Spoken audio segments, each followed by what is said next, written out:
Madaling araw kanina na ikinasang bypass operation sa isang bahay sa barangay Silangan, San Mateo, Rizal. Target na operasyon si Joe Edvinson alias Jojo na nabilhan ng 1,000 pisong halaga ng shabu. Naabutan sa kanyang bahay at nahulihan din ng droga ang mag-live-in partner na sina Jomar Dimaano at Jessica Morales, maging si Paul Anthony Polangas. Nakuha sa kanilang 11 sachet ng umuni shabu. Na-recover din kay Vinson ng isang caliber 38, habang kay Dimaano ay isang caliber 22. Maraming narireklamo na nakarating sa atin na may pagka-trip-trip siguro, nagpapaputok dito ng baril. Mabuti na nga lang, nagapan natin ngayon, mag-New Year pa naman.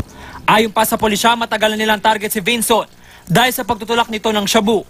May nakuha ang mga passbook kay Dimaano na may lamang halos 300,000 pesos. In our assessment, drug money po yan.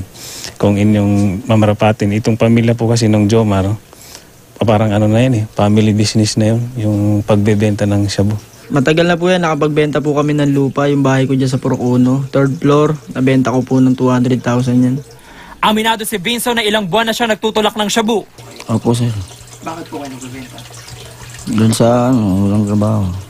Itinanggi naman ng iba pang suspect na kasama sila sa transaksyon.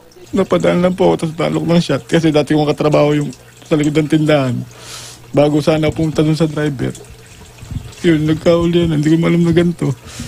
Marap ang 4 sa reklamong paglabag sa Comprehensive Dangerous Drugs Act.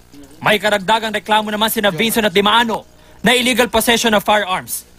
James Agustin, Nakatuto, 24 Oras.